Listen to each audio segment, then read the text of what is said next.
우리는 세례 요한을 통하여서 증인에 대하여 살펴보았습니다. 증인이란 자기를 부인하는 자입니다. 그리고 자기가 도구임을 인정함과 동시에 나 뒤에 오시는 이를 인정하는 자가 증인이죠. 그리고 이제 증인이란 예수에 대해서 말한다라고만 말할 수 없고 예수에 대하여 무엇을 그가 세상 죄를 지고 가는 하나님의 어린 양이다라는 것을 증언하는 자. 그리고요.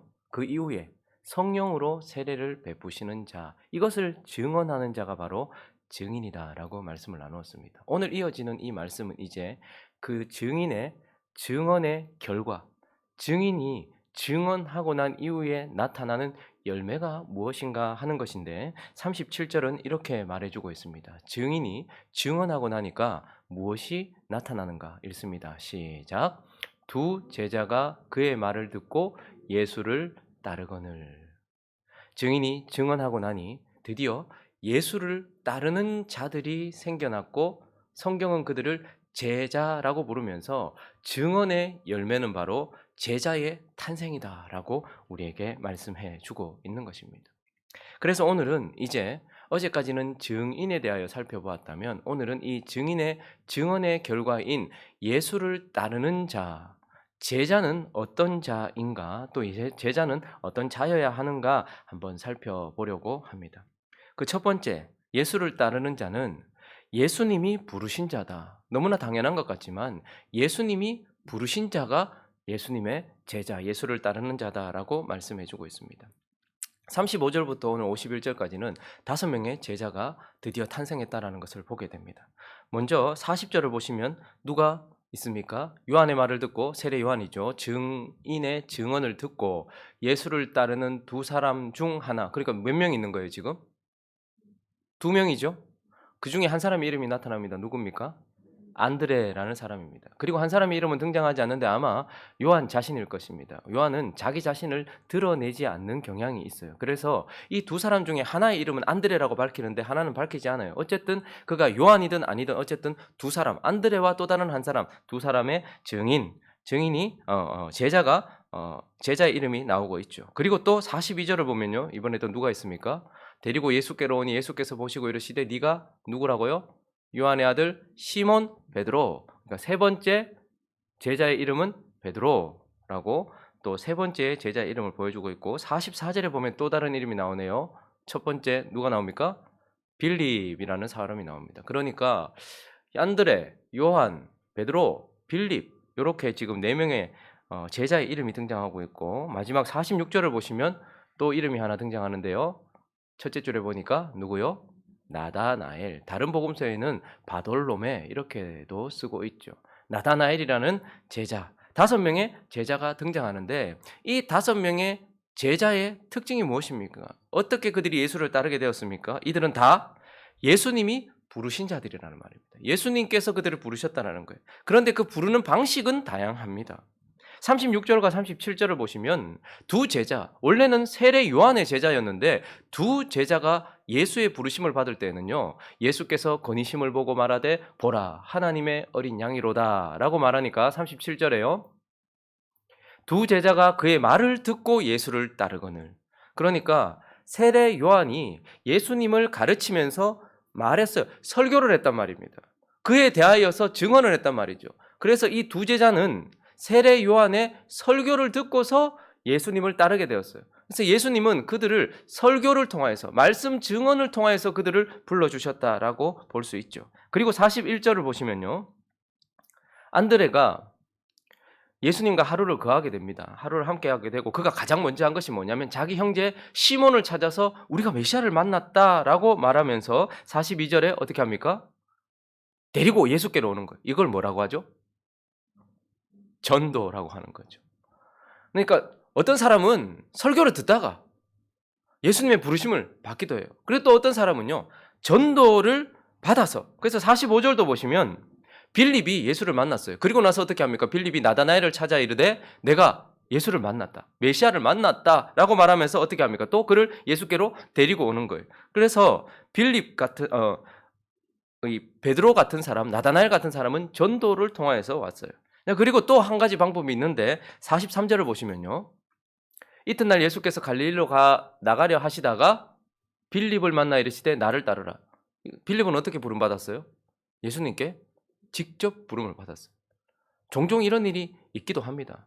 일반적인 방식은 하나님이 말씀을 통해 설교를 듣다가 누군가의 증언을 듣다가 거듭나는 경우 주님의 부르심을 받기도 하고 전도를 받아서 부르심을 받기도 하는데 이런 일들은 지금도 일어나고 있어요. 직접 예수님께서 지금도 뭐 탄탄탄 뭐 이런 끝으로 이런 나라들 있잖아요. 99.9%가 무슬림인 나라, 결코 살면서 죽을 때까지 한 번도 복음을 들어보지 못할 것 같은 그런 나라들. 그런데 얼마 전에도 그런 선교사님의 증언을 들어보면 갑자기 어느 한 사람이 무슬림이 찾아왔어요.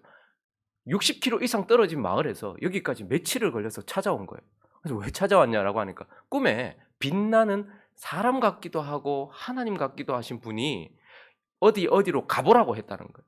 그래서 구원의 길이 거기 있다라고 얘기했다는 거예요. 그래서 그 사람은 그분이 누군지는 모르겠지만 꿈에 나타나서 가보라고 하니까 며칠이 걸려도 여기까지 온 거예요. 거기서 가보니까 선교사님이 거기 있는 거예요. 그래서 예수를 증언하고 거기서 바로 믿고 구원을 받는 일들도 일어나. 아직까지도 이런 일들을 일어나요. 그러나 어쨌든 이들 모두가 설교를 통해서 예수님께 부름을 받든 전도를 통해서 예수님께 부름을 받든 신비한 방식으로 예수님께서 직접 그를 부르시든 간에 그들은 어떻게 해요? 예수님이 부르신 자들이, 그들이 바로 제자들이고, 또 하나 이들의 특징은 바로 예수님께서 부르셨다라는 것도 있지만 예수님께로 부르심을 받았다라는 것이 중요합니다. 제자는 예수님께서 부르신 것도 중요하지만 예수님께로, 이 말은 그러면 예수님이 예수님께로 부르지 않은 사람도 있다. 예, 그런 사람들이 많이 있습니다.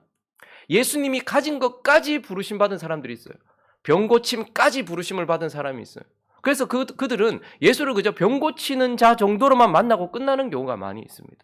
그리고 예수께서 자기의 문제를 해결해 주는 정도까지만 만나는 경우가 있더라는 것입니다. 그래서 예수님이 가지신 것, 예수님의 선물까지만 만나고 끝나는 인생들도 있어요. 또 어떤 자들은요, 예수님이 이 일을 위하여 부르신 자들도 있습니다. 특별히 구약 성경에는 고레스 같은 사람이 있죠. 고레스는 나의 종이다 이렇게 얘기해요. 고레스가 종살이하고 있었던 이스라엘 백성들을 전부 다 예루살렘으로 돌려보내는 일을 해요. 나의 종이라고 말하지만 그가 거듭났다라고 말하는 것이 아니고 하나님의 일을 위하여 부르심을 받았다는 거예요. 하나님의 뜻을 위해 부름받았다는 거예요. 그 당시에도 이 본디오 빌라도, 헤롯 이런 사람들도 다 예수께서 십자가로 가기 위한 하나님의 뜻과 하나님의 일을 위하여 부르심을 받았어요. 그들은 예수께 부르심을 받았지만 거듭남으로 부르심을 받고 예수께로 부르심을 받은 것이 아니라 예수의 뜻을 이루기 위하여 그 일로 부르심을 받은 자들도 있더라는 거예요.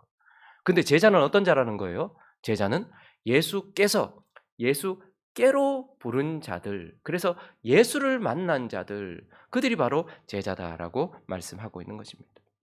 그리고 이제 증언의 열매인 제자는 또 어떤 자인가? 또 하나 중요한 것은 바로 예수님을 보게 된 자, 예수께로 부름을 받아서 예수님을 보게 된 자라고 우리에게 말씀하고 있습니다. 우리는 늘 성경이 예수를 뭐라고 표현한다고 말했습니까? 비밀 혹은 신비라고 표현한다는 거예요. 그래서 그분은 보아도 우리가 보지 못하는 분이라는 거예요. 내가 눈으로 봤는데 보지 못한다는 거예요. 이건 복음서의 증언이기도 하고 우리 삶의 증언이기도 합니다. 말씀이 육신이 되어 복음서에 나오는 그 시대에 실제로 왔어요. 그러나 모든 사람들이 예수를 보고 있었으면서 예수를 본 사람도 있고 예수를 보지 못한 사람도 있다는 걸 보게 됩니다. 말씀이 기록되어 이제 내 품에 있습니다. 그런데도 이 성경 속에서 예수를 보는 사람이 있는가 하면 예수로 보지 못하는 사람들이 있더라는 것입니다. 그러므로 예수를 본다는 것은 모든 사람들에게 주어진 축복이 아니라는 것을 아셔야 됩니다.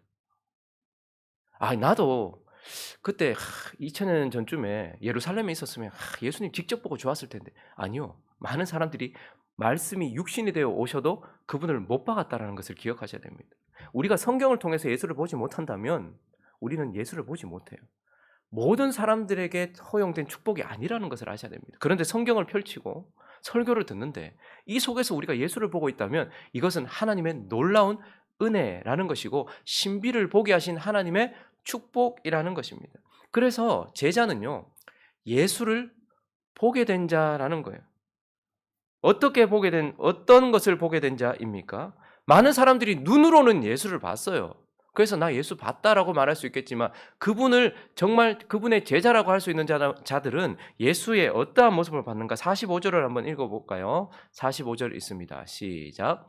빌립이 나다나엘을 찾아 이르되 모세가 율법에 기록하였고 여러 선지자가 기록한 그 일을 우리가 만났으니 요셉의 아들 나사렛 예수니라. 나다나엘이 나사렛에서 뭔 선한 것이 나오겠나 이렇게 말했던 것은 나사렛이라는 동네를 무시한다기보다는 아마 나다나엘은 성경을 알고 있었던 것 같아요. 그래서 메시아가 어디서 날지 거기에 대한 예언이 있었는데 나사렛은 그 예언과 상관없으니까 거기서 어떻게 메시아가 올 수 있냐 이렇게 말할 정도로 무리가 있었던 부분이긴 하지만 빌립이 예수를 만나고 뭐라고 말합니까? 구약 성경이 예언한 그분이 이분이다라는 것에 눈이 뜨여졌다는 말입니다. 예수를 성경을 통해서 그 성경 율법과 선지자들이 말하던 그분이라는 것을 눈이 뜨여서 보게 되었다라는 것입니다. 그래서 41절은 좀 더 구체적으로 우리가 율법과 선지자가 증언하던 예수는 바로 우리가 메시아를 만났다. 메시아는 번역하면 뭐라고요? 그리스도다. 그래서 그분을 보면서 율법과 선지자가 예언했던 분, 그러면서 우리의 죄를 사해 주시는 대속의 어린 양 되신 예수 그리스도, 우리의 죄를 사해 주는 구주로 그분을 보게 되는 것. 많은 사람들이 예수를 봐요.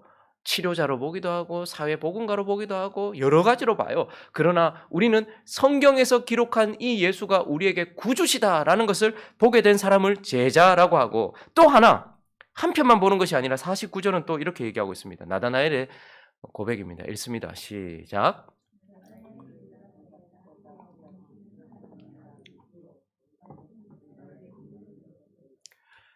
그리스도로 보고, 그리고 또 하나는 하나님의 아들 이스라엘의 왕, 임금으로 보는 거예요.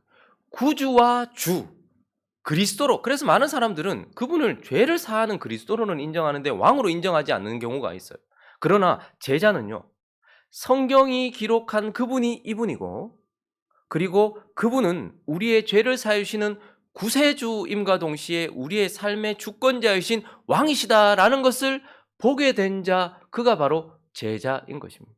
그래서 제자는요, 그분이 우리의 죄를 사해 주셨다는 것에 대하여 감사하며 눈물을 흘리는 자이기도 하고, 그분이 지금 나의 왕이라는 것을 인정하여 우리의 삶을 드리는 자, 그가 바로 제자이고, 또 하나 예수 그리스도를 보게 된 자, 그분이 어떤 자라는 것을 보게 된 자입니까? 그분이 이스라엘이라는 이름의 시작점인 야곱이 베델이라는 곳에서 보았던 그 사닥다리다. 예수가 그 사닥다리다라는 것을 보게 된 자예요. 51절을 한번 읽어볼까요? 예수님이 나다나엘을 향해서 저가 참 이스라엘이다 이렇게 이스라엘이다 진짜 참 이스라엘이다 이렇게 얘기했거든요. 그러면서 나다나엘을 향해서 이렇게 말씀하셨습니다. 읽습니다. 시작. 또 이르시되 진실로 진실로 너희에게 이르노니 하늘이 열리고 하나님의 사자들이 인자 위에 오르락 내리락 하는 것을 보리라. 예수님께서 왜 참 이스라엘 된 나다나엘에게 이 말씀을 하셨고 나다나엘에게 하신 말씀을 우리에게 들려주실까요? 인자 위로 하늘이 열린 하늘과 그리고 인자가 연결되어서 하나님의 사자들이 오르락 내리락 하는 것을 보여. 이 말씀이 주님 갑자기 이 말씀을 왜 하셨나? 이 말씀은 이스라엘이라는 이름의 시작점인 야곱에게 보여주셨던 그 환상을 지금 되풀이해서 보여주시면서 해석해 주시는 거예요. 창세기로 가볼까요? 28장입니다. 야곱은 이스라엘의 시작점이죠. 이스라엘이라는 이름의 시작점입니다. 그런데 야곱이 이제 그의 여정을 시작할 때에 브엘세바에서 떠나 하란으로 향하여 가더니 한 곳에 이르러는 해가 진지라. 거기서 유숙하려고 그곳에 한 돌을 가져다가 베개를 삼고 거기 누워 자더니 읽습니다. 시작.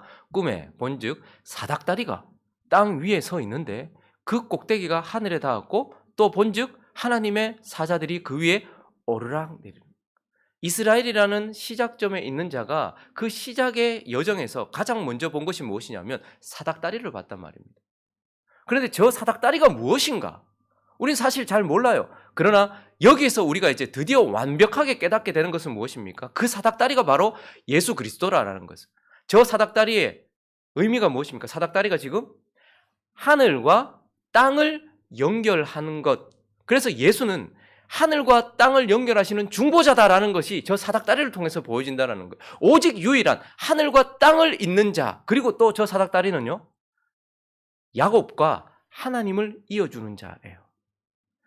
이 사닥다리는 땅과 하늘을 잇는 유일한 존재이고, 또 이 사닥다리는 더 구체적으로는 야곱과 이스라엘과 하나님을 연결하는 도구라는 거예요. 연결하는 존재라는 거예요. 그리고 또 사닥다리는요. 위에 하나님의 사자가 오르락 내리락. 이게 뭘 의미합니까? 하나님과 야곱의 교제를 의미하는 거예요. 하나님으로부터 내려오고 우리의 것이 올라가고, 그러니 사닥다리는 하나님과 하나님의 백성 야곱 이스라엘의 교제를 할 수 있도록 하는 것이다 라는 거예요. 그리고 이 사다리, 또 이 사닥다리는 무엇을 의미합니까? 여러분, 사다리는요 위로 올라가기도 하고 내려오기도 하잖아요. 근데 사다리는 특징이 무엇이냐면 언제나 위로 보게 돼 있어요. 사다리 올라가서 내려오면서, 내려온다고 밑에 보면서 내려오는 사람 있습니까? 그 사람 좀 이상한 사람이에요. 사다리는 언제나 올라갈 때도 위를 보고 올라가지만, 사다리를 내려올 때도 사다리를 위로 보고 내려오게 돼 있어요. 그러니까 사다리라는, 사닥다리라는 것은 결국 하나님의 백성이 언제나 위를 향하게 하는 것, 그것이 바로 사닥다리예요. 그런데 지금 오늘 예수님께서 참 이스라엘이라고 말하는 나다나엘을 통하여서 우리에게 내가 인자 위에 사자들이 오르락 내리락 하는 것을 보리라라고 말씀하시면서, 예수 그리스도는 어떤 분이라는 거예요? 하늘과 땅을 잇는 사닥다리다. 그리고 예수 그리스도는 어떤 분이라는 거예요? 하나님과 이스라엘을 이어주시는 중보자다. 그리고 사닥다리는요, 하나님의 사자가 오르락 내리락 하는, 하나님과 우리를 교제하게 해주시는, 교통하게 해주시는, 우리가 하나님을 예배할 수 있게 해주시는 분이시다. 그리고 이 사다리는요, 예수 그리스도는요, 우리가 늘 위를 향하게 하시는 분이다 라고 말씀하면서 제자는 예수가 전부다라는 것을 알게 되는 거예요. 아, 예수가 이 사닥다리구나. 하나님과 우리를 연결시켜주고 우리가 땅에 발을 붙이고 있지만 하늘을 향하게 하시는 분이구나 라는 것을 보게 되는 자, 그가 바로 제자다라고 말씀하고 있습니다. 말씀을 정리하겠습니다. 우리가 내일도 살펴보겠지만 요한복음 1장은 창세기 1장을 고스란히 반복하고 있는 느낌을 줍니다. 그 창조의 유기를 지금 여기서 보여주고 있는 듯해요. 그래서 창세기의 창조의 때에 하나님이 말씀하시니, 말씀이신 예수 그리스도께서 어떻게 하십니까? 그것을 하나하나 만들어내심으로써 빛이 비친 그때부터 시작하여 둘째 날 하늘이 열렸고, 그날부터 무엇이 계속해서 일어납니까? 예수 그리스도를 통하여 새로운 피조물들이 계속해서 생겨났어요. 첫 창조에 그런 일이 있었어요. 그런데 오늘 이 새 창조, 이 요한복음 1장에서도 동일하게 빛이 있으라 말씀하셨고, 그 빛이 요한을 통해서 비치기 시작, 세례 요한을 통해서 비치기 시작하더니 그때부터 무엇이 생겨나는 것입니까? 새로운 피조물인 제자들이 생겨나기 시작하는 거예요. 그러니 제자란 그분에 의하여서 생겨난 새로운 피조물이다 라고 우리에게 말씀하시고, 그리고 우리는 첫 창조보다 더 놀랍게 무엇을 봅니까? 땅에 있는 아름다움이 아니라 하늘에 있는 예수 그리스도, 하늘과 연결된 아름다움을 보는 자, 그가 바로 제자다라는 것입니다. 세상에 있는 자들은 옛 창조에 속한 자들입니다. 그러나 제자는 새롭게 창조된 피조물, 새로운 피조물이라는 것이고, 땅에 있는 자들은 땅의 것만 볼 수 있는 자들이지만, 이제 우리는 뭐죠? 하늘과, 하늘에 계신 예수와, 그리고 그분과 관련된 아름다움을 보는 자들, 그들이 바로 제자들이다라는 것을 우리에게 말씀하고 있습니다. 열심히 적으시는데 고개를 한번 들어보십시오. 제자이십니까? 내가 예수께 부름을 받았습니까? 빌립처럼 스펙타클하게 직접적인 부름, 그런 거 아니더라도 설교를 통해서든 어떤 보잘것없는 것 같은 사람의 전도를 통해서든 우리가 주님께 왔다면 우리는 제자인 것입니다. 주님께로 왔다면. 그리고 지금 이제 우리가 무엇을 보는가?